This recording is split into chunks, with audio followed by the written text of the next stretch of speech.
Gracias, señores diputados. Invocando el nombre de Dios, nosotros los diputados de este Congreso nos comprometemos a consolidar la organización jurídica y política de Guatemala, afirmando la primacía de la persona humana como sujeto y fin del orden social, reconociendo a la familia como génesis primario y fundamental de los valores espirituales y morales de la sociedad, responsabilizando al Estado de la promoción del bien común, de la consolidación del régimen de legalidad, seguridad, justicia, igualdad, libertad y paz. Que Dios nos dé sabiduría y que la nación nos juzgue. Se abre la sesión. Orden del día para la 10ª sesión ordinaria adicional que el Congreso de la República celebrará en la ciudad de Guatemala el martes 4 de marzo de 2025 a partir de las 14 horas en la forma siguiente. Primero, aprobación del acta de la sesión anterior. Segundo, despacho calificado. Tercero, iniciativas de ley. Cuarto, discusión en segundo debate del proyecto de decreto que dispone a aprobar reformas al decreto número 51-2010 del Congreso de la República, ley de incentivos forestales para poseedores de pequeñas extensiones de tierra de vocación forestal o agroforestal PIMPEP. Iniciativa 6392. Quinto, discusión en primer debate de los dictámenes y proyecto de decreto siguientes. A. Dictamen y proyecto de decreto que dispone a aprobar reformas al decreto número 16-2010 del Congreso de la República, Ley de Alianzas para el Desarrollo de Infraestructura Económica, Iniciativa 6433. B. Dictamen y proyecto de decreto que dispone a aprobar Ley de Rastros e Inocuidad en Cárnicos, Iniciativa 6338. C. Dictamen y proyectos de decreto que dispone a aprobar Ley de Acceso a Medicamentos y Tecnologías Sanitarias, Iniciativa 5901, 6051, 6336, 6350, 6366. D. Dictamen y proyecto de decreto que dispone a aprobar ley para prevenir el abuso sexual infantil, Iniciativa 6355 y 6430. E. Dictamen y proyecto de decreto que dispone a aprobar ley de atención integral a pacientes con enfermedades raras de difícil diagnóstico y o base genética, Iniciativa 6451. F. Dictamen y proyecto de decreto que dispone a aprobar reformas al Código de Trabajo, decreto número 1441, Iniciativa 6412. G. Dictamen y proyecto de decreto que dispone a aprobar reformas al Código de Trabajo, decreto número 1441, Iniciativa 6452. H. Dictamen y proyecto de decreto que dispone a aprobar ley de fomento al empleo de personas mayores de 50 años, Iniciativa 5837. Y dictamen y proyecto de decreto que dispone a aprobar ley de igualdad a la dignificación materna en Guatemala, Iniciativa 6214. J. Dictamen y proyecto de decreto que dispone a aprobar ley de acceso universal a la tecnología educativa, Iniciativa 5891.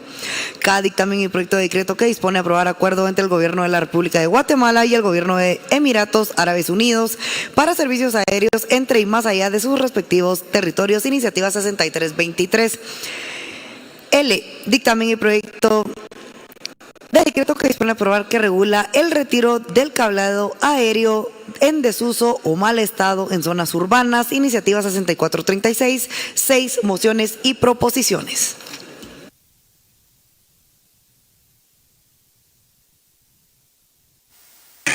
Señores representantes, se somete a discusión el orden del día, leído por secretaría.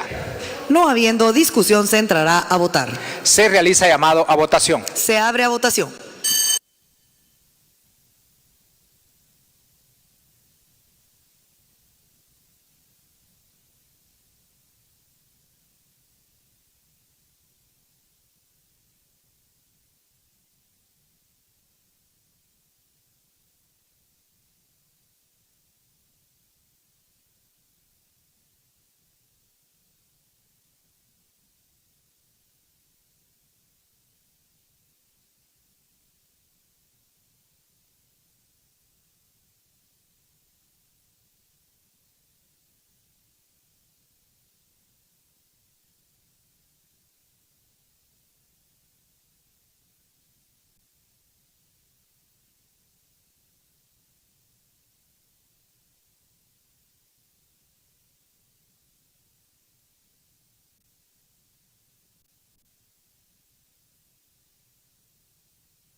Señores representantes, en este momento se hace el último llamado a votación.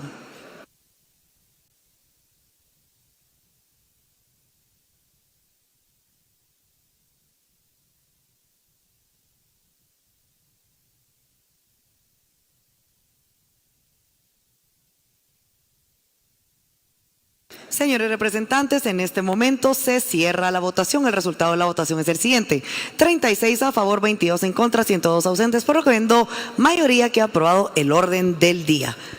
Punto primero, aprobación del acta de la sesión anterior.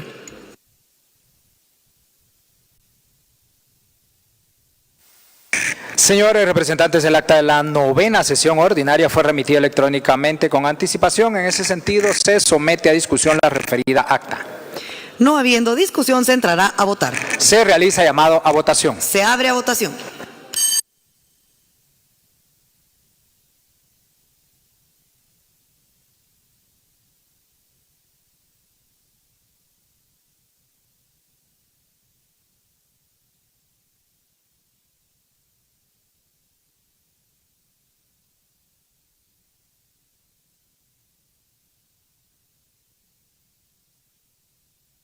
Señores representantes, en este momento se hace el último llamado a votación.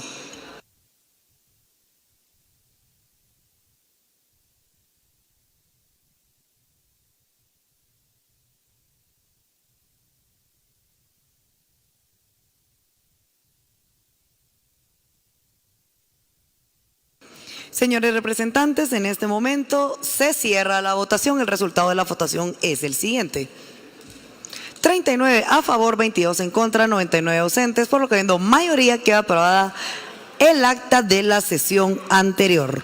Punto segundo, despacho calificado. Guatemala, 26 de febrero 2025.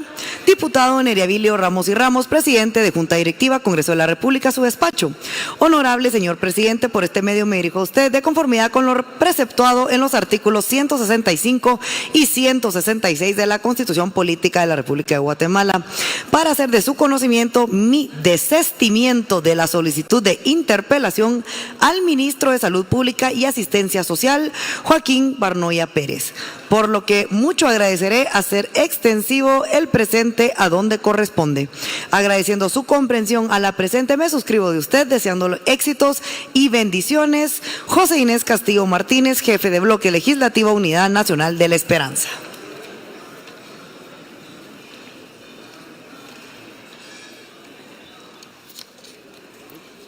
Guatemala, 28 de enero 2025. Diputado Neriabilio Ramos y Ramos, presidente de Junta Directiva, Congreso de la República, su despacho.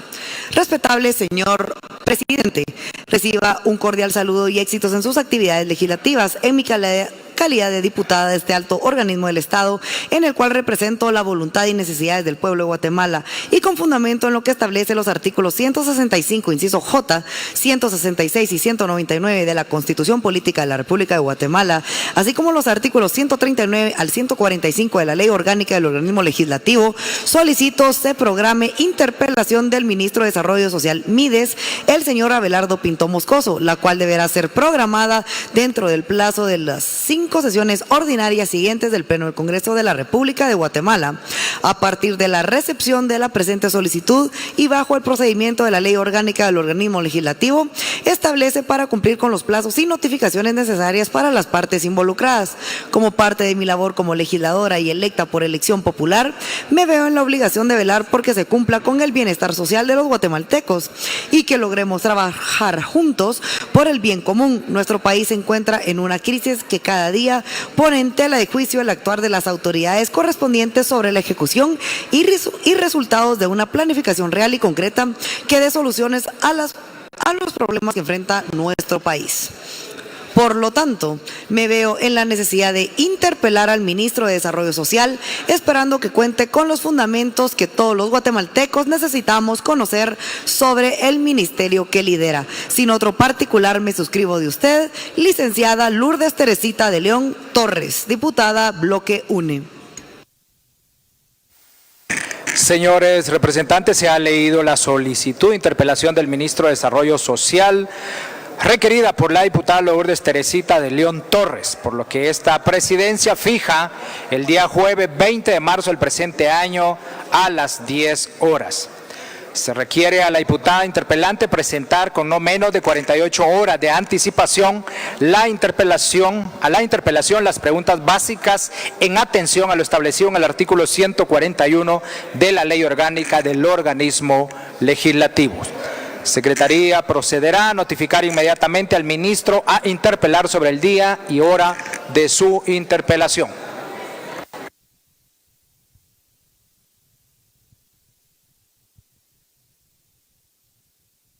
Señor presidente, Secretaría le informa que no hay más despacho calificado previsto para la presente sesión. Punto tercero, iniciativas de ley. Iniciativa que dispone a aprobar Ley del Sistema Nacional de Guarderías para el Cuidado Infantil de Madres Trabajadoras, iniciativa 6508.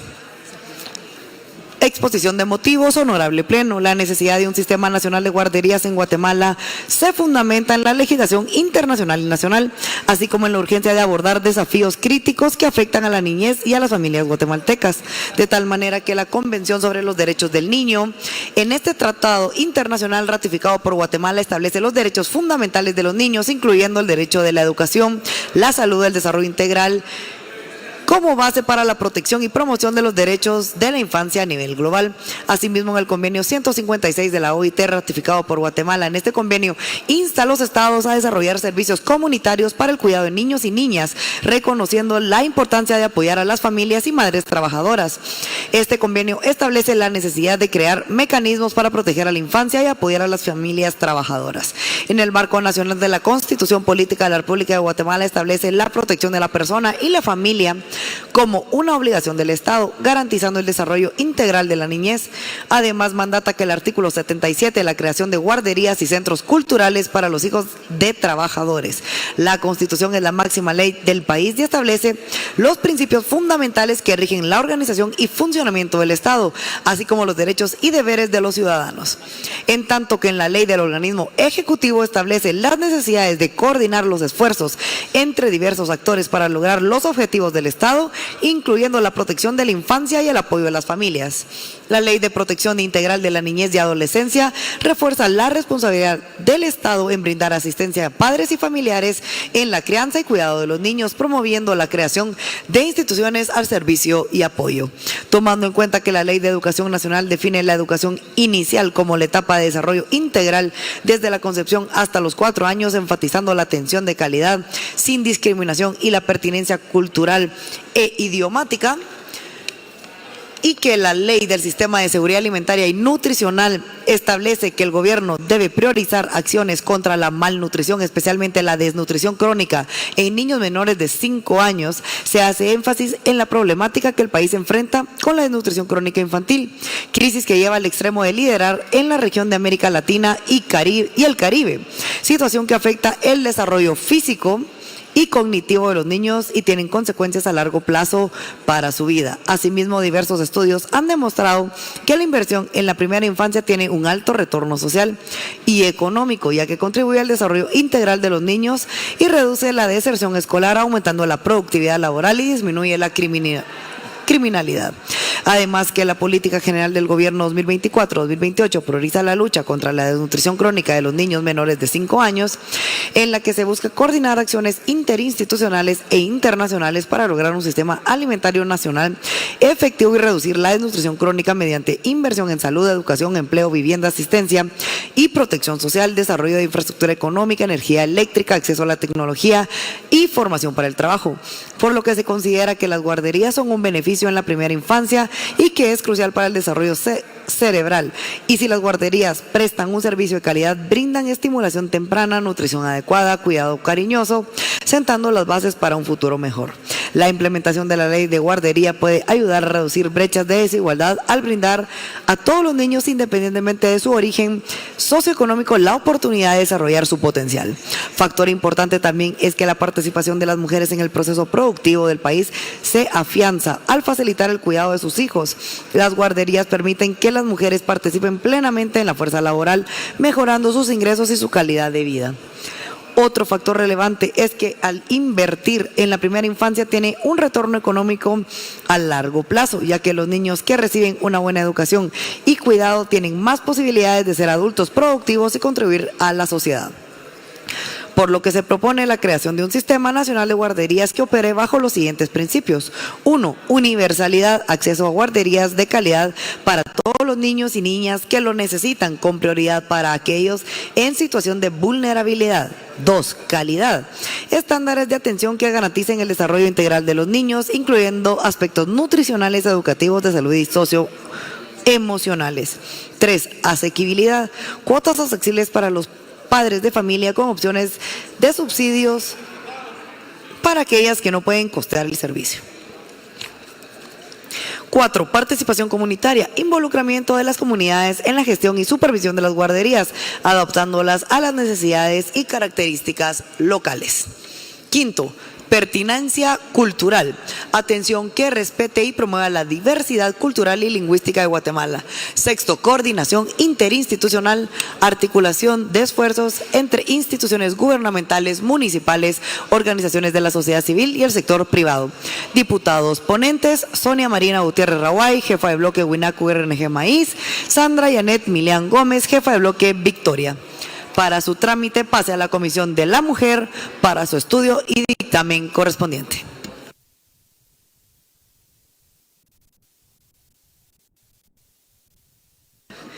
Iniciativa que dispone a aprobar Ley de Protección de Denunciantes de Irregularidades.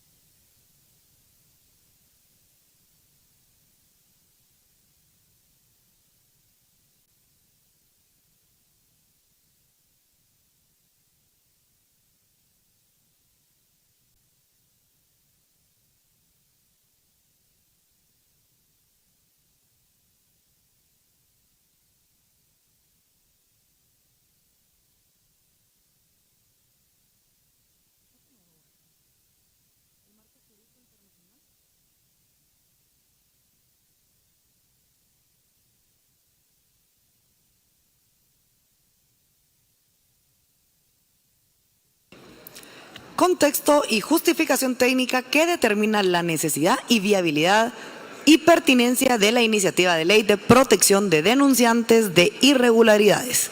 La corrupción es un fenómeno que se caracteriza por el abuso y desviación del poder, desplazando el interés público por un beneficio personal y que se pueda manifestar tanto en el sector público como en el sector privado. En el sector público, la corrupción debilita las instituciones, afectando su capacidad para responder las necesidades sociales, lo que redunda en un impacto grave en el goce y ejercicio de los derechos humanos por parte de los grupos más vulnerables, como personas en situación de pobreza, mujeres o pueblos indígenas. Las prácticas clientelares han mermado la confianza de la población en la institucionalidad del gobierno de Guatemala, lo cual afecta directamente en la gobernabilidad. La pérdida de confianza de las personas en sus instituciones se ve reflejada en distintos índices y estudios que se han realizado a nivel internacional. Por ejemplo, en el índice de percepción de la corrupción elaborado por Transparencia Internacional, en el que Guatemala posee una calificación de 23 puntos sobre 100, ubicándose en el puesto 154 de 180 países, lo cual indica que a nivel mundial la población guatemalteca es que de las que se ve a su gobierno como uno de los más susceptibles en prácticas corruptas. En esta misma línea, la evaluación anticorrupción de Latinoamérica elaborada por el Vance Center for International Justice en el año de 2021-2022 posiciona a Guatemala en la penúltima posición entre los 17 países evaluados en Latinoamérica, con 3.54 puntos, estando únicamente por encima de Venezuela. La evaluación anticorrupción del Vance Center resalta la falta de disposiciones o estrategias anticorrupción que ayuden en la prevención de riesgos de corrupción, llegando a afirmarse dentro del estudio de Guatemala no ha mostrado esfuerzo alguno en cambiar la situación.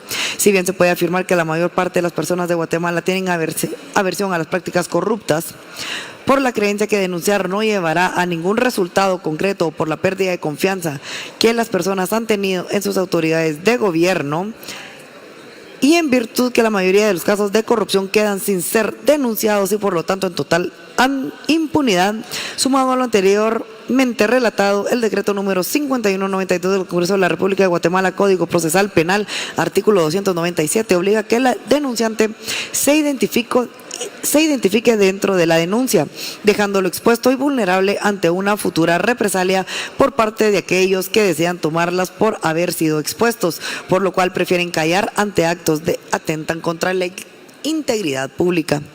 De esa cuenta, para fomentar la cultura de denuncia y detectar casos de corrupción, los estados y los organismos multilaterales han desarrollado cuerpos normativos donde se define y protege el whistleblowers o denunciante.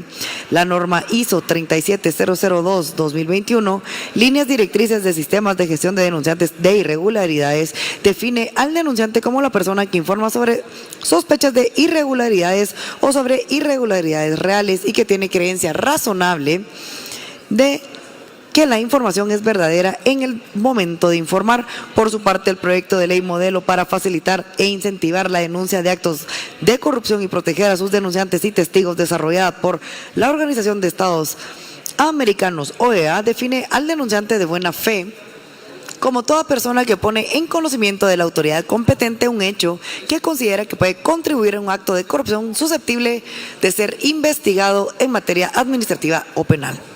La necesidad de contar con un marco normativo que proteja a aquellas que denuncien irregularidades se hace manifiesta cuando se evalúa que en Guatemala durante los años 2022, 2023 y 2024 se han visto múltiples casos de represalias contra aquellos que tienen la valentía de realizar denuncias de actos de corrupción.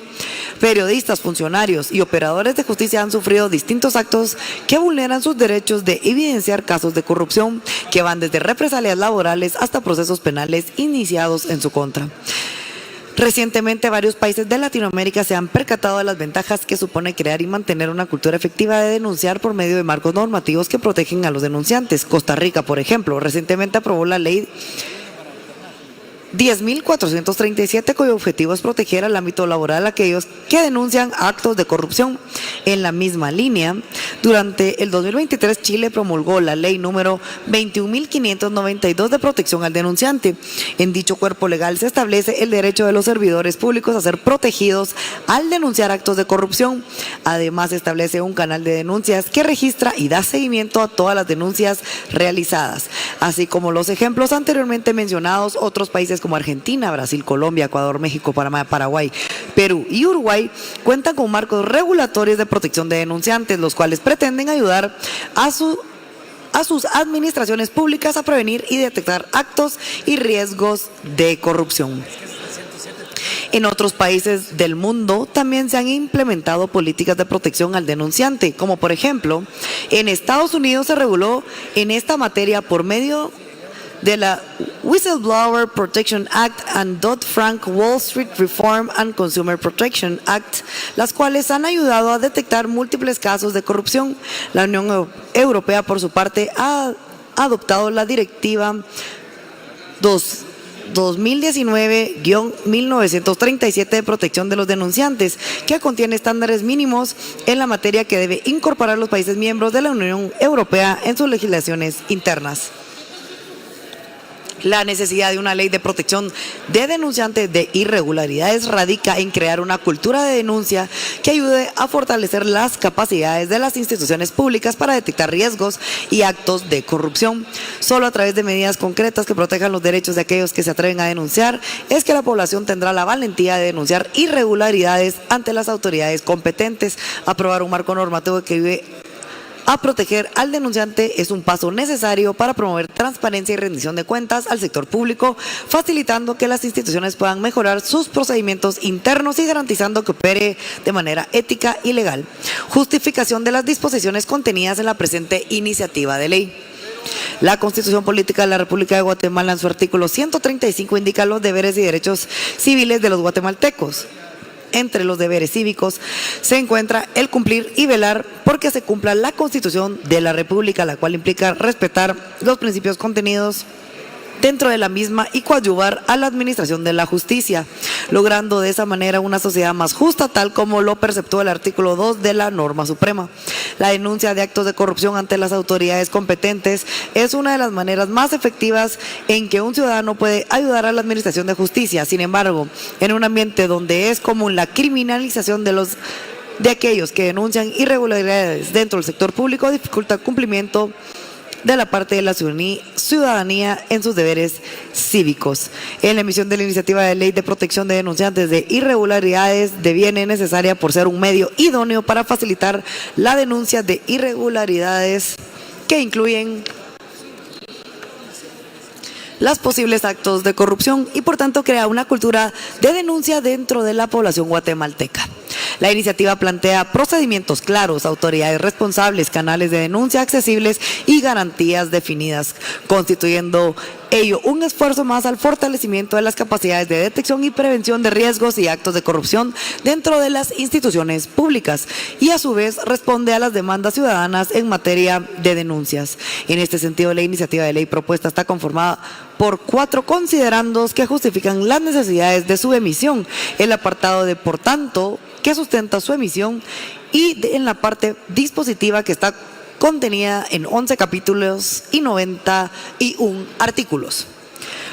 Para la mejor comprensión del proyecto de la iniciativa de ley, se instruye un artículo que contiene definiciones, dentro de las cuales conviene destacar la definición de irregularidades, que son las acciones, omisiones o riesgos de cumplimiento de normas éticas o legales que afecten negativamente a la función pública y que pudieran involucrar responsabilidades civiles, administrativas o penales.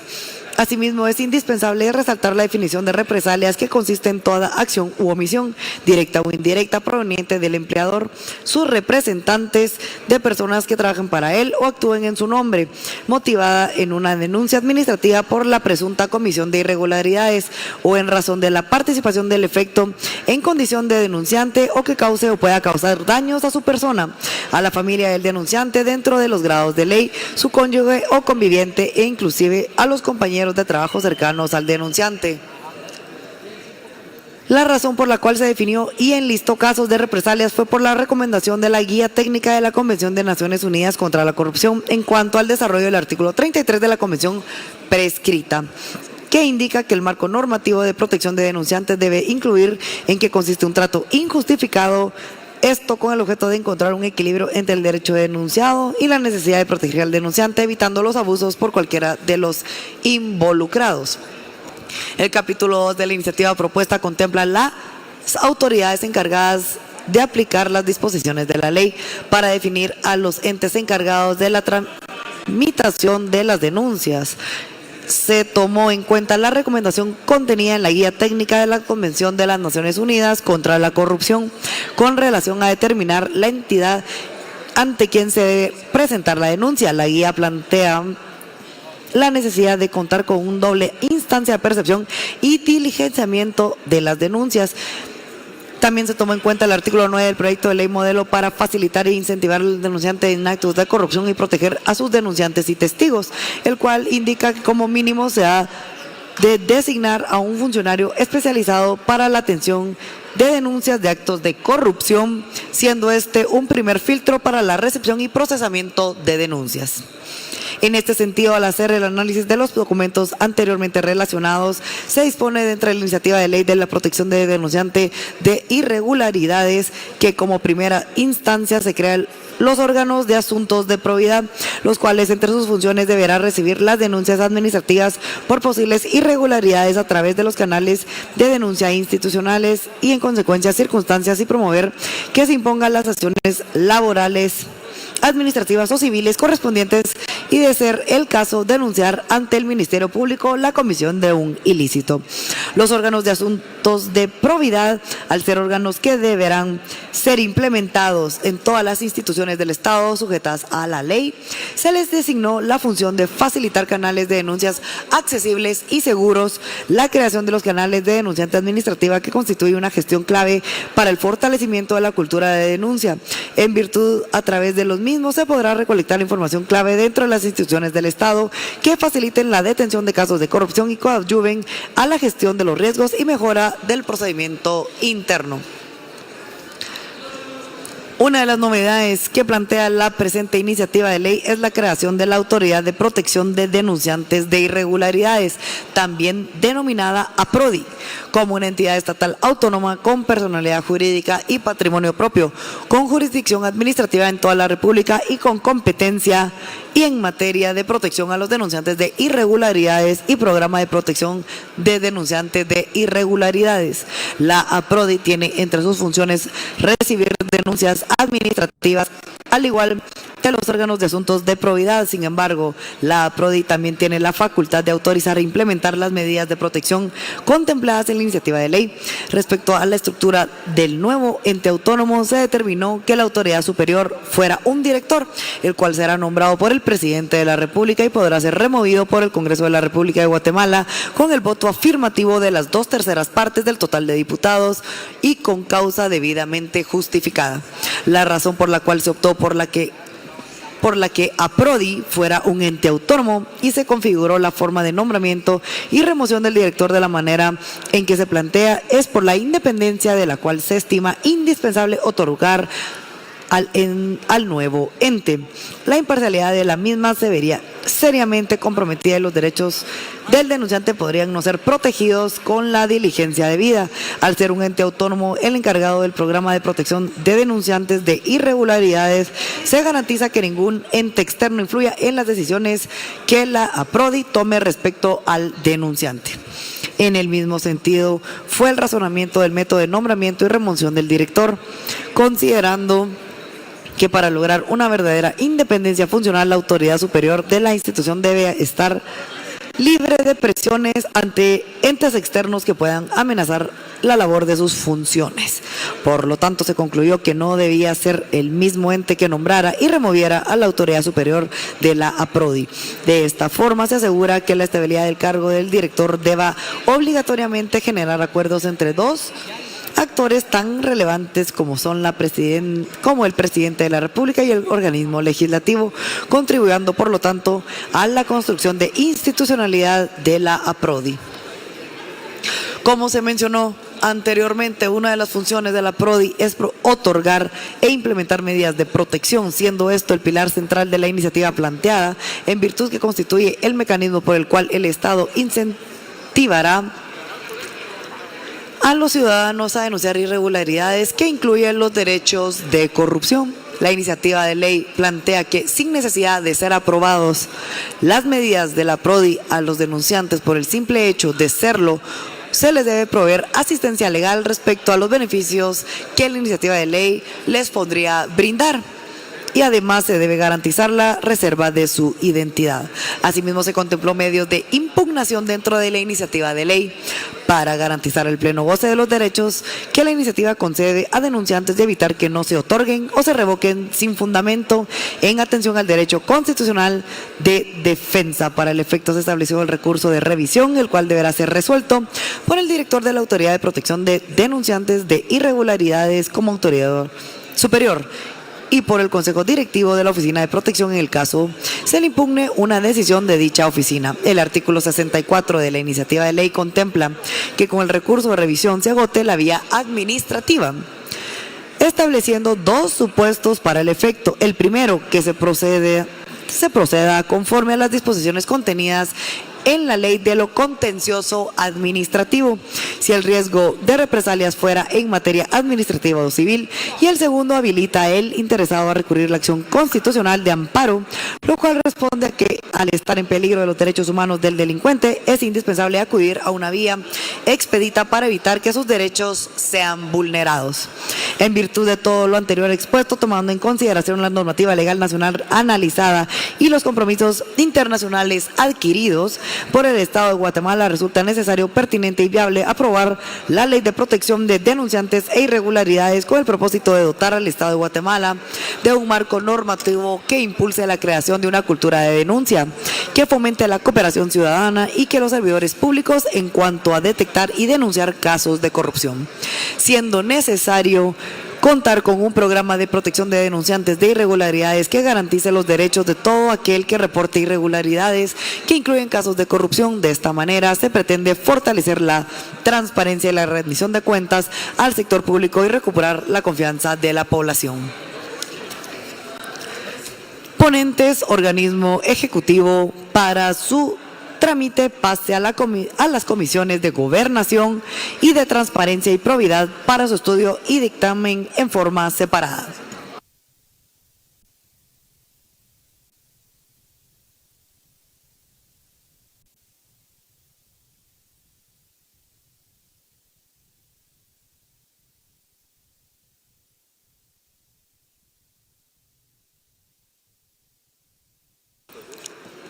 Iniciativa que dispone a aprobar ley para el fortalecimiento de las casas de la cultura de Guatemala. Honorable Pleno, la riqueza cultural de Guatemala, caracterizada por su diversidad y autenticidad, constituye un componente esencial en la entidad nacional y un patrimonio invaluable tanto a nivel local como internacional. Las casas de la cultura desde su creación han jugado un papel crucial como guardianas de esta herencia. Estas instituciones se conciben como espacios comunitarios diseñados para perseverar y fomentar las tradiciones, el arte, la artesanía, las industrias culturales autóctonas y las expresiones artísticas locales. El marco normativo vigente respalda la necesidad de fomentar y preservar las manifestaciones culturales. La Constitución Política de la República de Guatemala, en el título 2, capítulo 2, sección 2, garantiza el derecho de la cultura en sus artículos 57 al 65. Específicamente en el artículo 63 se protege la expresión creadora como manifestación del espíritu humano. Por su parte, el artículo 58 establece el deber del Estado de preservar y estimular las culturas autóctonas. Adicionalmente, la Constitución en su artículo 1 establece la protección a la persona como fin supremo del Estado. En el artículo 2 determina su deber de garantizar la vida, la libertad, la justicia, la seguridad, la paz y el desarrollo integral. El artículo 59 enfatiza la promoción de la cultura a través de programas educativos, mientras que el artículo 60 protege las expresiones artísticas nacionales. Asimismo, el Congreso de la República tiene la facultad de legislar en materia según el artículo 171. El decreto 114/97, ley del organismo ejecutivo, asigna al Ministerio de Cultura y Deportes la responsabilidad de formular y ejecutar políticas para la conservación y desarrollo de la cultura guatemalteca, así como la protección del patrimonio cultural y la promoción de la identidad de la cultura nacional. La Ley del Patrimonio Cultural de la Nación, decreto 2697, declara de interés nacional el patrimonio cultural y guatemalteco y establece su protección, conservación, rescate y divulgación. Asimismo, el Estado debe fomentar programas de asignación de recursos suficientes para su preservación. La Ley de Cultura, decreto 2697, garantiza el respeto y promoción de las diversas manifestaciones culturales del país, estableciendo la obligación del Estado de fomentar programas culturales, descentralizar la gestión cultural y proteger las tradiciones, arte popular y costumbres de las comunidades guatemaltecas. También se prevé el financiamiento de proyectos culturales a través del presupuesto general de la Nación y otros recursos. En el marco de los acuerdos de paz, particularmente en el acuerdo sobre la identidad y derechos de los pueblos indígenas, se reconoce la diversidad cultural como eje fundamental para el desarrollo de la nación. En este marco normativo refuerza el compromiso del Estado en la protección, promoción y desarrollo de la cultura guatemalteca, garantizando los derechos de los ciudadanos a participar en la vida cultural y artística del país. A pesar del reconocimiento legal de su importancia, las casas de la cultura han enfrentado serias limitaciones financieras y logísticas. Históricamente han dependido de esfuerzos voluntarios y de fondos irregulares, dificultando su consolidación. Por ello, es necesaria una legislación que garantice los recursos financieros sostenibles, infraestructura adecuada y apoyo técnico que fortalezca las casas de la cultura en todo el territorio nacional. La presente iniciativa busca establecer un mecanismo de financiamiento descentralizado que asegure la continuidad, la expansión y el fortalecimiento de estas instituciones, garantizando su funcionamiento y promoviendo el desarrollo cultural sostenible en Guatemala. Esta ley tiene como propósito principal dotar a las casas de la cultura de los recursos necesarios para su operación, promoviendo la equidad en la asignación de fondos y priorizando aquellas comunidades con menor acceso a actividades culturales. Además, busca rescatar y preservar el patrimonio cultural, fomentar la interculturalidad e inclusión social, descentralizar la gestión cultural otorgando mayor protagonismo a las comunidades locales, fortalecer el tejido social a través del uso de los espacios como herramientas de cohesión y estimular la innovación del ámbito cultural mediante la integración de elementos tradicionales con tecnologías contemporáneas. Diputada ponente, Cheryl Ibáñez Arévalo Ávila. Para su trámite pase a la Comisión de Cultura para su estudio y dictamen correspondiente.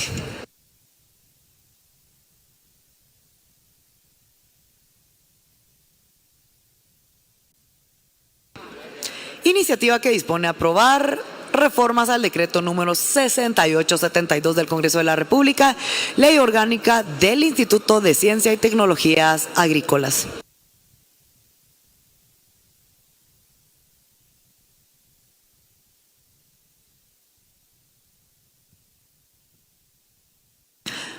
Honorable Pleno. En Guatemala, la actividad agrícola desde la época precolombina ha sido la base económica de la sociedad. Como la conquista, la agricultura tradicional fue básicamente policultivista. Posteriormente se convirtió en una agricultura monocultivista que fomentaba la producción de cultivos de exportación. En la década de los años 60 se planteó la transformación de la agricultura tradicional y se escribieron varios documentos que manifestaban la necesidad de una transformación en el agro, que se le denominó la Revolución Verde, un proceso que cambió para alcanzar el desarrollo agrícola y el cual contempló varios factores tales como semillas mejoradas, fertilizantes, riego, insumos, almacenamiento y créditos. Todo esto con una fuerte inversión estatal. Se puede decir que el objetivo de la Revolución Verde fue acabar con el hambre y la desnutrición, iniciándose en 1963 por FAO en un Congreso Mundial, buscándose el incremento de la productividad agraria, recibiendo el apoyo de las fundaciones Ford y Rockefeller, entre otras, procediéndose al desarrollo de variedades de alto rendimiento, especialmente al trigo, maíz y arroz, con el apoyo del Centro Internacional de Mejoramiento del Maíz y el Trigo de México y del International Rice Research Institute de Filipinas. Se lograron incrementos en la producción en el paso de los años. Se formularon muchas críticas a la Revolución Verde desde el punto de vista social, ambiental y económico. Mediante el Decreto Legislativo 6872, el Instituto de Ciencia y Tecnología Agrícola, ICTA, existen diversos informes de las políticas agropecuarias de nuestro país, entre ellos el informe Análisis de Políticas Agropecuarias en Guatemala, presentado por el Banco Interamericano de Desarrollo, que indica que en los últimos 15 años el desempeño del sector agropecuario en términos de crecimiento del Producto Interno Bruto agropecuario ha sido ligeramente inferior al crecimiento de la economía en general. No obstante, en varios años, el crecimiento del sector agropecuario registró tasas entre 4.7 y 5%, superando el crecimiento del PIB nacional. En el 2019, el sector agropecuario representó el 9.4% del PIB. El sector emplea casi un tercio de la población y es responsable de más del 45% de las exportaciones totales. Guatemala es un país con la economía más importante de Centroamérica y constituye el 25% del PIB del mercado común centroamericano. Aunque el país tiene una economía históricamente agrícola, la importancia del sector agropecuario se ha reducido gradualmente y en el año 2019, año que representó el 9.4% del PIB, el sector agropecuario está altamente diversificado e incluye la producción de granos básicos, exportaciones tradicionales, así como productos de exportación no tradicionales como frutas frescas. No obstante, el país tiene un sector agroexportador fuerte con productos como el azúcar, cardamomo, verduras y frutas, especialmente banano y melón, que emplea el 31.5% de la población económicamente activa. El futuro de estos subsectores depende de gran parte del conjunto de las políticas públicas y de cómo afectan de manera positiva o negativa en los precios de los ingresos de los productores y en la creación de un entorno favorable para aumentar la productividad. En general, el sector agropecuario guatemalteco se ha caracterizado por un bajo crecimiento de la productividad laboral. El valor agregado anual por trabajador es de $1.95 americanos. Se encuentra debajo de los niveles de productividad en Honduras, El Salvador y en promedio de América Latina. Además, el sector se caracteriza por una producción dual. Por un lado, se encuentran grandes fincas eficientes que producen banano, azúcar y frutas para la exportación, y por otro lado, existe un importante segmento de pequeños productores que en gran parte se enfocan en la producción de granos básicos como el maíz y el frijol. En otros informes mencionan que el país se ha implementado programas que pretenden la promoción de la producción familiar para la seguridad alimentaria basada en un enfoque de sostenibilidad al final de preservar el medio ambiente y la biodiversidad. Un documento del Ministerio de Agricultura, Ganadería y Alimentación indica que es indudable que la actividad ganadera tiene un gran arraigo rural, ya que alrededor de ella se desarrollan miles de pequeñas empresas familiares, la que a su vez generan gran cantidad de empleos directos, únicamente superados por la actividad de producción de granos básicos, maíz y frijol, con la diferencia que su distribución territorial de ingresos es mucho más amplia, asegurando su impacto social en la economía rural. La institucionalidad pública de la ganadería se encuentra concentrada en el Ministerio de Agricultura, Ganadería y Alimentación, debido a la importancia que el Ministerio para el desarrollo ganadero al presentar servicios oficiales de sanidad, la aplicación de recursos públicos para proyectos de desarrollo productivo y el papel subsidiario del Estado a los pequeños productores. Es importante revisar y readecuar su funcionamiento para adaptarlo a nuevos retos que presenta el apoyo de la reconversión ganadera. En el decreto 114/97 del Congreso de la República, ley del organismo ejecutivo, se establece que el Ministerio de Agricultura, Ganadería y Alimentación le corresponde atender los asuntos concernientes al régimen jurídico que rige la producción agrícola, pecuaria e hidrobiológica. Esta última en la que atañe, así como aquellas que tienen por objeto mejorar las condiciones alimentarias de la población, la sanidad agropecuaria y el desarrollo productivo nacional. En el reglamento orgánico interno del Ministerio de Agricultura, Ganadería y Alimentación, Acuerdo Gubernativo 338/2010, se indica que la estructura administrativa de esta para el cumplimiento de sus funciones sustantivas se conforma por despacho ministerial, viceministerio de Seguridad Alimentaria y Nutricional, viceministerio de Desarrollo Económico Rural, viceministerio de Sanidad Agropecuaria y Regulaciones, viceministerio encargado de los asuntos del Petén. A pesar de la importancia del sector ganadero dentro de la agricultura nacional, no existe una institucionalidad fuerte que lo represente en el ámbito gubernamental, razón por la cual se hace necesario legislar en beneficio de toda la agricultura nacional y de la seguridad alimentaria de la población guatemalteca. Por lo anterior, se somete a consideración el Honorable Pleno del Congreso de la República el proyecto de ley referencia para que la misma sea remitido a la comisión o comisiones del Honorable Congreso y estas decían su aprobación como ley de la República. Diputados ponentes: Sabino Velázquez, César Amezquita, Luis Aguirre, Gustavo Cruz, Juan Carlos Rivera, Darwin Lucas, Byron Rodríguez, César Dávila y otras firmas elegibles. Para su trámite pase a la Comisión de Agricultura, Ganadería y Pesca para su estudio y trámite correspondiente.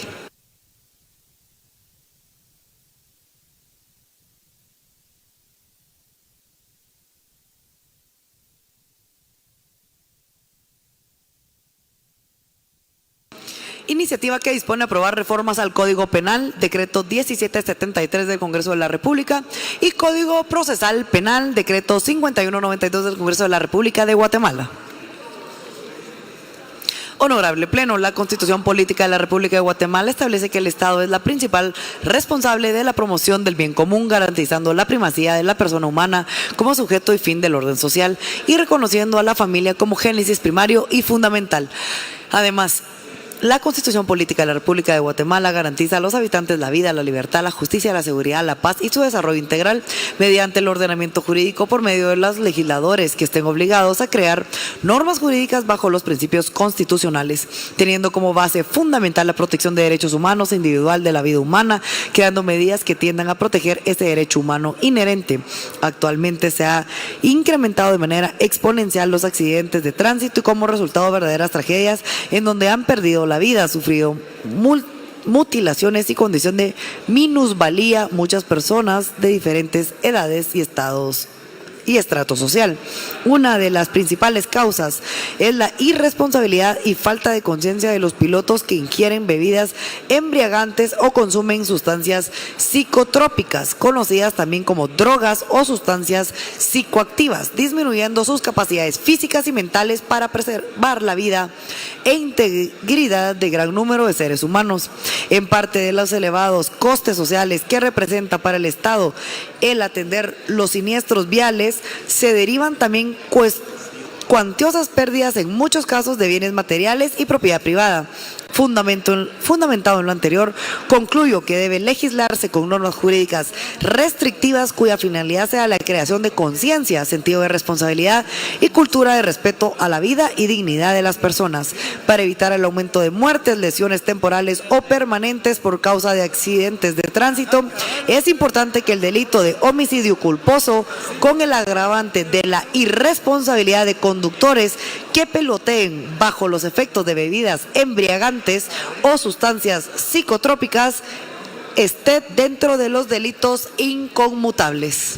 Se somete la presente iniciativa de ley al honorable Pleno con la finalidad de generar mayor respeto a la vida, cumplimiento a la ley de tránsito y apego al Código Penal, generando una vialidad que tienda a evitar incidentes trágicos en el transporte pesado, colectivo y particular que provocan la lamentable pérdida de vidas de inocentes, incluyendo menores de edad. Consecuencia de lo expuesto anteriormente, y se continúe con el trámite correspondiente de acuerdo a la ley. Diputados ponentes: Jairo Danilo Orellana Sandoval, diputado por el distrito de Jalapa; Alberto de León, Pablo Cifuentes, Luis Aguirre, Manuel Archila, Mario Velázquez, Rolando Guzmán y otras firmas ilegibles. Para su trámite pase a la Comisión de Reformas al Sector Justicia para su estudio y dictamen correspondiente.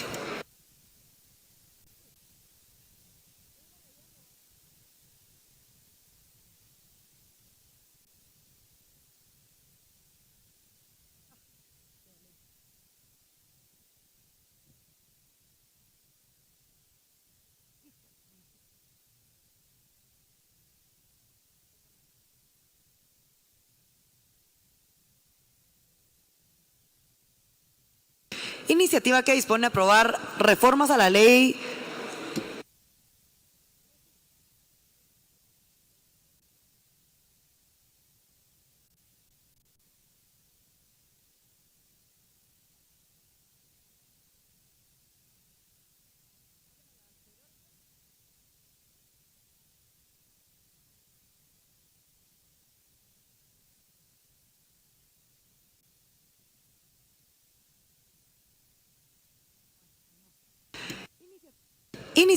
que dispone a aprobar ley del bono migrante. El fenómeno de la migración ha cobrado una relevancia notable en el ámbito económico y social a nivel global. Los patrones migratorios han sido influenciados por una combinación de factores, incluyendo crisis económicas, conflictos armados, cambios climáticos y la búsqueda de mejores oportunidades laborales. Sin embargo, en los últimos años, Guatemala ha enfrentado un incremento significativo en la cantidad de ciudadanos migrantes retornados de forma forzada desde los Estados Unidos del Norte de América y México. Cada vez aproximadamente 10,000 guatemaltecos son repatriados, la mayoría en condiciones de vulnerabilidad económica y social. El perfil de las personas migrantes de Guatemala se analizó en el documento Estudio sobre los perfiles ocupacionales de los migrantes retornados obtenidos en el extranjero, realizado por el Consejo Nacional de Atención del Migrante, CONAMIGUA 2022. Se lee en el documento citado que el lugar de origen de los migrantes retornados se inclina a departamentos de la región central, el occidente y oriente del país: Guatemala, Quetzaltenango, Cutiapa, Santa Rosa, Huehuetenango y Quiché. El 51% de los deportados son hombres y el 49% mujeres. La edad predominante de los grupos de migrantes deportados o retornados es de 20 a 30 años de edad, que representa el 51.7% del total. En cuanto al nivel educativo de los migrantes retornados, el 22% tiene primaria completa, 17.1% secundaria completa, el 21% con diversificado completo y el 2.4% con universidad completa y el 2% con ningún grado o nivel escolar. Dato interesante por resaltar es que el 27.5% de los migrantes retornados no tenía un empleo previo a migrar y el 10.8% eran estudiantes, por lo que el 61.7% se distribuye en personas con algún ingreso como negocio propio, empleado asalariado o que se dedicaba a las ventas, mecánica, construcción o agricultura en el sector informal. Actualmente el Estado carece de mecanismos estructurados y sostenibles para atender a esta población, lo que agrava la crisis de reinserción y expone a los retornados a riesgos de pobreza, exclusión social y reincidencia migratoria. Consecuentes con esta situación que influye en la problemática problemática social y económica del país, es necesario proponer un mecanismo que alivie temporalmente la situación económica de los retornados guatemaltecos que ingresan al territorio en calidad de deportados. Se crea a través de la presente iniciativa de ley el bono migrante, que será otorgado una sola vez a los guatemaltecos por ser migrantes ilegales, sean retornados al territorio nacional en calidad de deportados. El monto del bono migrante será de 2,000 quetzales y será entregado a través del Banco Crédito Hipotecario Nacional, de acuerdo a los registros de deportados del Instituto Guatemalteco de Migración. Diputados, ponentes. Iniciativa Ley de Bono Migrante: Adín Maldonado, Víctor Cifuentes, Javier López, León Barrera, Carla Cardona, Maynor Francisco Rivera, Julio Gómez y Adolfo Quesada. Para su trámite pase a la Comisión de Finanzas Públicas, Moneda, para su estudio y dictamen correspondiente.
Iniciativa que dispone a aprobar Ley de Protección del Menor y sus relaciones paterno-filiales.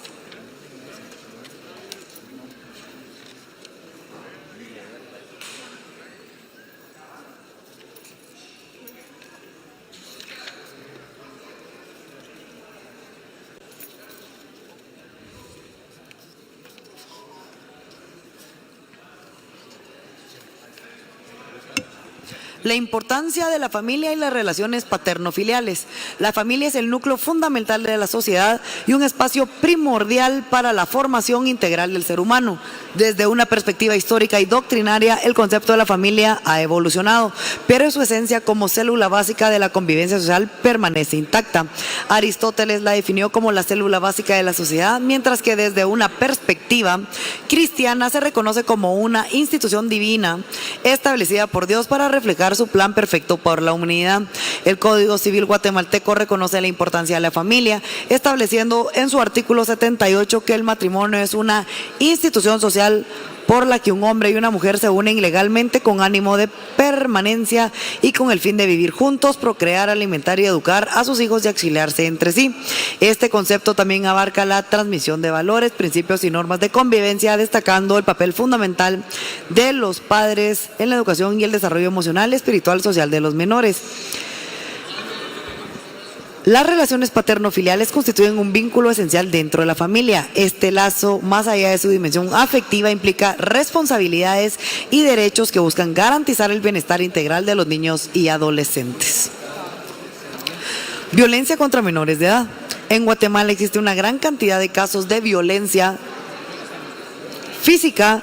La Procuraduría General de la Nación reportó en julio del 2024 que casi 600 niñas, niños y adolescentes fueron rescatados debido a situaciones de maltrato, incluyendo abuso físico, emocional, sexual, negligencia. Los departamentos con mayor incidencia fueron Guatemala, Escuintla y Zacatepeques. Por su parte, la Organización de las Naciones Unidas, UNICEF, por sus siglas en inglés, para la infancia en el año 2023, sacó un reportaje titulado Quiero que no sienta miedo nunca más. Atención a la niñez víctima de violencia, donde se enfocan en casos diarios de abuso y maltrato. UNICEF destacó que en Guatemala se registran diariamente 19 casos de abuso sexual y 37 maltrato infantil.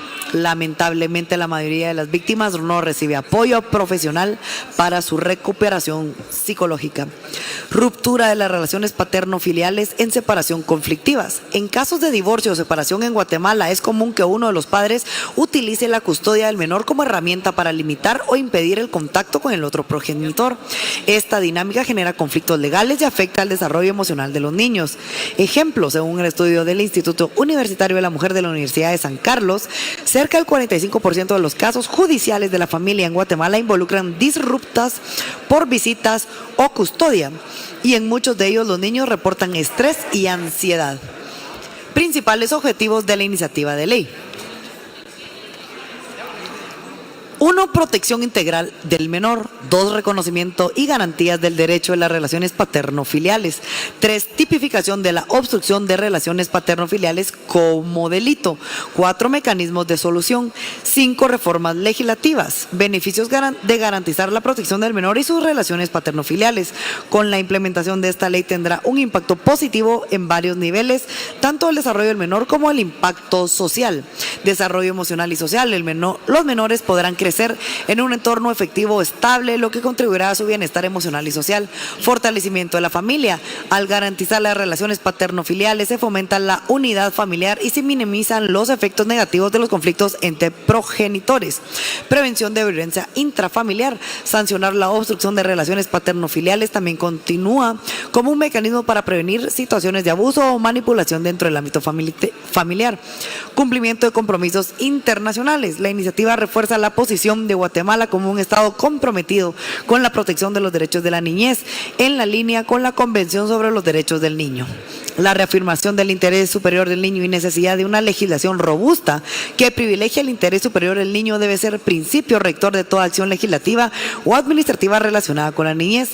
La iniciativa de protección del menor y sus relaciones paterno-filiales responde a esta necesidad al proteger a un marco legal que garantice el derecho de los menores a mantener relaciones continuas y estables con ambos progenitores.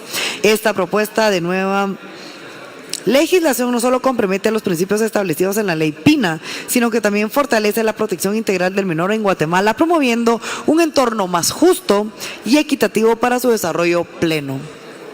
La aprobación de esta iniciativa representa un paso fundamental hacia la construcción de una sociedad más solidaria donde los derechos de los niños sean verdaderamente prioritarios.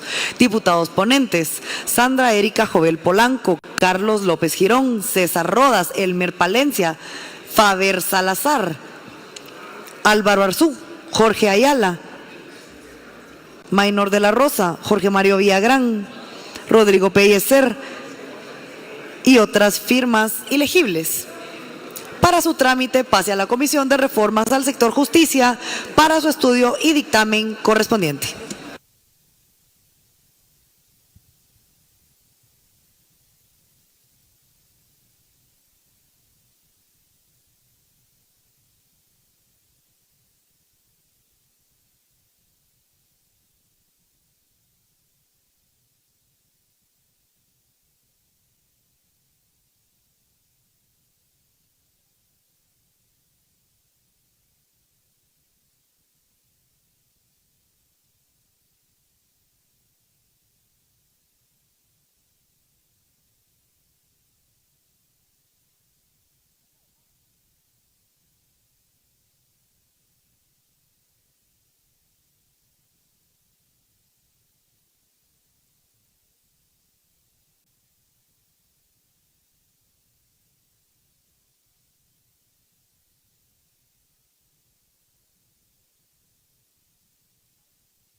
Iniciativa que dispone a aprobar ley para la prevención de las extorsiones. Exposición de motivos. La presente iniciativa de ley Guatemala libre de extorsiones se reforma la ley de equipos terminales móviles y tiene como objetivo principal mejorar la seguridad y la identificación de los usuarios de servicios de telecomunicaciones móviles en Guatemala. El creciente uso de la tecnología ha facilitado la comisión de delitos graves como secuestros y extorsiones, generando un clima de inseguridad ante los ciudadanos. Es esencial implementar los mecanismos que permitan la identificación precisa de los usuarios, garantizando la protección de sus datos personales y fortaleciendo la confianza de los servicios de telecomunicaciones. Además, se busca establecer un marco legal claro para el bloqueo de señal de telecomunicaciones en centros de privación de libertad, como una medida para prevenir la comisión de delitos desde estos lugares. El objeto de la reforma es establecer las bases para la identificación de los usuarios de servicios de telecomunicaciones móviles, garantizando la consulta de información biométrica para protección de la seguridad pública mediante la prevención de delitos. Se busca asegurar que todas las llamadas entrantes y salientes puedan ser identificadas con el nombre del usuario registrado, proporcionando mayor transparencia y seguridad en las comunicaciones, así como la implementación de tecnologías para el bloqueo de señales de telecomunicaciones en centros de privación de libertad. En Guatemala, la adopción de terminales móviles ha crecido exponencialmente en los últimos años. Según datos de la Superintendencia de Telecomunicaciones, el número de suscriptores de servicios móviles ha superado los 20 millones, lo que equivale a una penetración de más de 120% en relación con la población total. Este crecimiento también ha traído consigo un aumento de los delitos relacionados con el uso de telefonías móviles, con el robo de identidad y las extorsiones, que afecta gravemente la seguridad y la confianza de los ciudadanos de las telecomunicaciones. La extorsión se ha convertido en uno de los delitos más impactantes y perjudiciales en Guatemala, afectando tanto a los individuos como a empresas.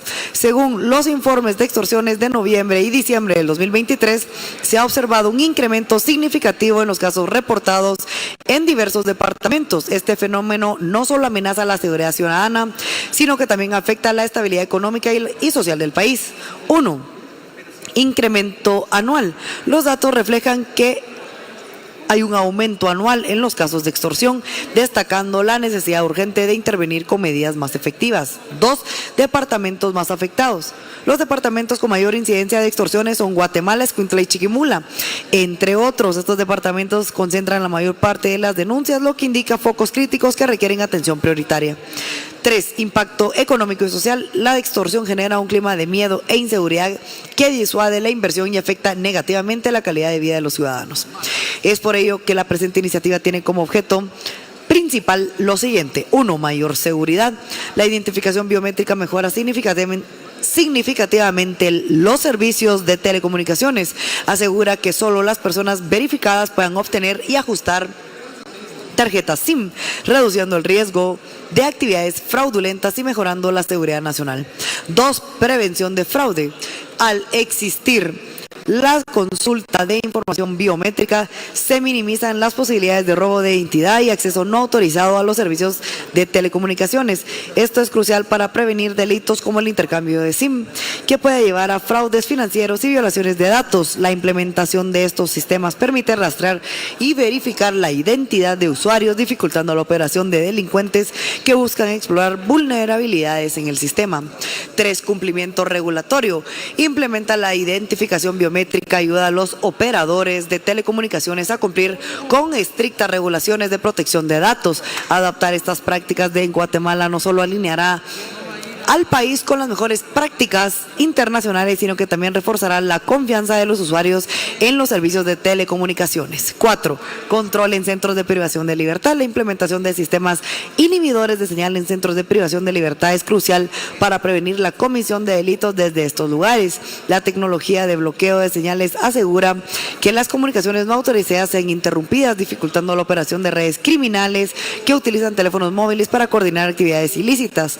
Esta medida contempla las acciones de seguridad implementadas en los centros de privación de libertad y contribuye a la reducción de delitos como extorsiones y secuestros que a menudo se originan desde estos centros.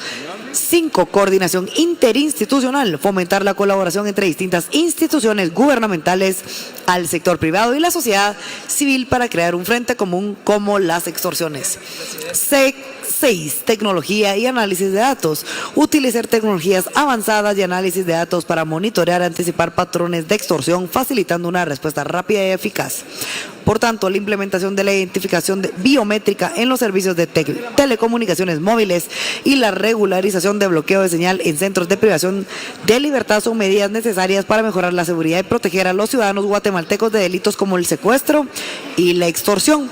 De esta forma, esta reforma, al establecer un marco claro y robusto para la identificación de los usuarios, contribuirá a la transparencia y seguridad de las comunicaciones, fortaleciendo la confianza de las telecomunicaciones y promoviendo un entorno más seguro para todos. Diputada ponente Andrea Reyes.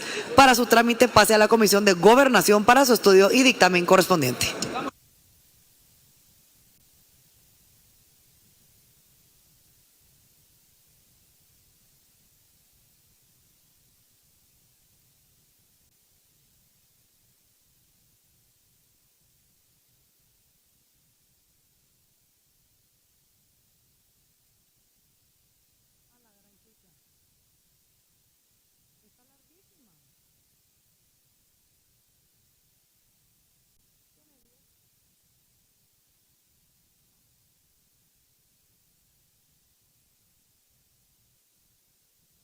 Iniciativa que dispone a aprobar reformas al Código Penal, decreto 1773 del Congreso de la República y Ley de Tránsito, decreto 132/96 del Congreso de la República.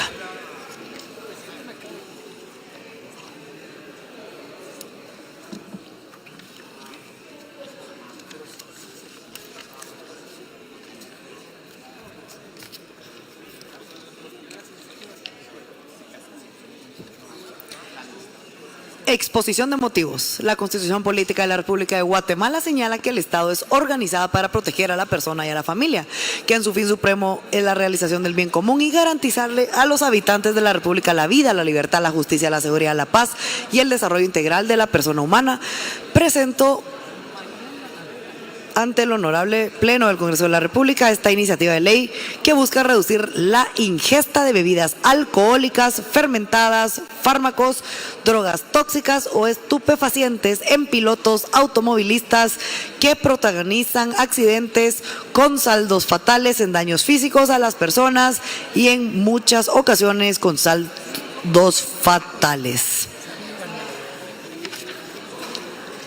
En el 2001, el Honorable Congreso de la República de Guatemala emitió el decreto 23-2001 en el que hace las reformas al decreto 1773 al considerar que los accidentes provocados por pilotos de autobús urbanos y extraurbanos, tanto en zonas urbanas como en las distintas carreteras del país, han provocado lesiones graves y muertes a las personas víctimas de estos percances, además de los múltiples daños a la infraestructura física. Este decreto también consideró la irresponsabilidad de los conductores en cuanto a la velocidad, sobrecarga de pasajeros en los buses urbanos y extraurbanos, impericia en la conducción de los automotores, además de portar licencias de conducir falsificadas, por lo que se reformaron los artículos 127 y 150 y se agregó el 157 bis. En el decreto de Marras, el artículo 13 modifica el artículo 127 del decreto 1773, en el que su parte medular señala que si el delito fuera causado por pilotos de transporte colectivo o de carga, será sancionado con prisión de 10 a 15 años y cancelación de la licencia de conducir por el tiempo que dure la condena. Conforme ha ido desarrollándose nuestro país y ha habido un incremento de población, también ha aumentado el parque vehicular, especialmente el que se relaciona con las exportaciones e importaciones de bienes y materias primas para la industria, además de los vehículos de uso particular para el desplazamiento de personas hacia sus distintos centros de trabajo y residencia o estudios. De acuerdo con el informe de accidentes provocados por pilotos automovilistas bajo el efecto del licor, la Dirección General de la Policía Nacional Civil, en un documento que contiene las estadísticas de estos hechos, señala que en el 2023, entre los departamentos con más accidentes registrados protagonizando por pilotos automovilistas en estado de ebriedad, destacan Alta Verapaz, Escuintla, Chimaltenango, Quetzaltenango, Zacatepeques, Baja Verapaz, San Marcos, Retaluleu, Suchitepeque, Santa Rosa, Quiché, Izabal, Jutiapa, El Petén, Zacapa, Chiquimula, Jalapa, El Progreso, Sololá y Totonicapán. Prensa Libre en su edición 24 de junio titulada que accidentes de tránsito en Guatemala, 49% de los vehículos involucrados son motos. En este medio de comunicación cita al Departamento de Tránsito de la Policía Nacional Civil como fuente de información y señala que le compartió estadísticas sobre los incidentes registrados entre enero y junio del 2024. De acuerdo con la información publicada el 1 de enero del 2023 al 23 de junio del 2024, se han registrado 3.847 incidentes de tránsito entre colisiones, vuelcos, salidas de pista, choques, atropellos y otros. Lamentablemente se hace caso omiso de la legislación sobre responsabilidad de los conductores, así como las implicaciones económicas financieras. Los pilotos automovilistas incurren en desobedecer los lineamientos y leyes que deben respetar, así como la reglamentación pertinente al Departamento de Tránsito y los acuerdos existentes de las municipalidades. Se pretende con la presente reforma adecuar y facilitar las decisiones que en derecho corresponda y con ello reducir la ingesta de bebidas alcohólicas o fermentadas, fármacos, drogas tóxicas o estupefacientes en los pilotos automovilistas responsables de un alto porcentaje de accidentes de tránsito con los saldos trágicos de la pérdida de vidas humanas y lesiones gravísimas que dejan como consecuencia minusvalía en quienes sobreviven en este tipo de percances. De acuerdo con el informe elaborado por el INASIF respecto a las necropsias realizadas como consecuencia de accidentes de tránsito entre el 1 de enero al 31 de diciembre del 2023, se contabilizaron 2.283. Detalla el referido informe que el total de necropsias, 465 fueron mujeres y 2.818 masculino. Los daños provocados a la propiedad privada e infraestructura vial y no privada han sido cuantificados. Igualmente sucede con las víctimas de los referidos accidentes, quienes deben ser atendidos en su mayoría en los hospitales nacionales y en algunos casos en los hospitales privados. No hay datos que indiquen exactamente cuál es el costo del tratamiento a quienes presentan politraumatismo y deben ser intervenidos quirúrgicamente, sin olvidar su rehabilitación y otros aparatos ostésicos y protésicos para su recuperación y reinserción a la vida productiva. A pesar de la existencia de dos normativas que se centran en el castigo a quienes, desobedeciendo la legislación que le prohíbe conducir vehículos de 2 o 4 o 6 o más ruedas bajo efectos de bebidas alcohólicas, fermentadas, fármacos, drogas tóxicas o estupefacientes, continúan ocurriendo accidentes en calles, avenidas y carreteras del país. Sin embargo, ambos cuerpos legales no contemplan el uso de alcoholímetros que permitan a las autoridades de la PNC a través de un departamento de tránsito y las policías municipales de tránsito para documentar conforme a derecho las multas que se indican en la ley de tránsito o su reglamento. Con la finalidad de dejar debidamente documentado el uso de alcoholímetros, se solicitó a la Comisión Guatemalteca de Normas una explicación respecto a la norma técnica que permite el uso de alcoholímetros por parte de la PNC y la Policía Municipal de Tránsito y la base legal. La Comisión Guatemalteca de Normas se encuentra adscrita al Ministerio de Economía y su principal función o misión es la promoción de soporte técnico a diferentes sectores públicos y privados en el tema de normalización. Aclara Coguanor que la aprobación y adopción de normas técnicas guatemaltecas es función exclusiva de dicha institución. Aunque el uso de alcoholímetros no forma parte del ordenamiento jurídico para su correcta referencia en las partes policiales de las multas expedidas por conducir bajo efectos de bebidas alcohólicas, se ha procedido a investigar qué es un alcoholímetro y sus características explican que Coguanor ha contribuido al conocimiento del referido instrumento. Para que un alcoholímetro sirva de referencia para saber cuánto alcohol ha consumido una persona y que esta ingesta afecte a su estado volitivo, es menester explicar que este instrumento de medición cuantifica el aire expirado desde los alvéolos pulmonares, lugar en que se verifica el intercambio de gases entre la sangre y los gases contenidos dentro de los alvéolos. El aire expirado por la boca de una persona hacia el alcoholímetro proviene de los alvéolos pulmonares. Este instrumento mide la concentración de masa de alcohol en el aire del aliento expirando y de conformidad con la gradación de dicho aparato, el agente de tránsito que realiza el análisis en el lugar está en la capacidad de saber si las facultades de la persona han sufrido deterioro debido a la ingesta de alcohol y esta imposibilita o no su capacidad de conducir vehículos. Un dato importante que señala la información de Cowanor es lo relacionado a las calidades fisiológicas de influencias, indicado que los alcoholímetros deben estar diseñados y fabricados de manera que cuando se exponga a las cantidades fisiológicas de influencia, la variación de la indicación no supere el 0.01 miligramos sobre L. Las sustancias de influencia a las que se refiere la información de la institución son acetona, metanol, isopropanol y monóxido de carbono. Una prueba de alcoholemia se realiza con un dispositivo eléctrico o manual con el que se mide el nivel de alcohol en el aliento. ¿Qué pasa luego de ingerir alcohol? Cuando se bebe alcohol, la cantidad de alcohol en la sangre aumenta. Esto se denomina nivel de alcohol en la sangre. Cuando la cantidad de alcohol en la sangre alcanza de 0.02 a 0.03, se comienza a sentir una estimulación relajante. Cuando el porcentaje alcanza el 0.05 al 0.1, se presenta disminución de coordinación muscular, tiempo de reacción más prolongado, juicio y respuestas disminuidos, conducir u operar maquinaria cuando la persona esté estimulada o ebrio es peligroso. Varios estudios realizados en Europa y América del Norte evidencian los efectos de alcohol en sangre. Por lo tanto, también el estado de conciencia y cognitivo de las personas luego de la ingesta de bebidas alcohólicas los evidencia a los pocos minutos de iniciar a beber, normalmente en fiestas, discotecas y dentro de sus residencias. Los efectos del alcohol.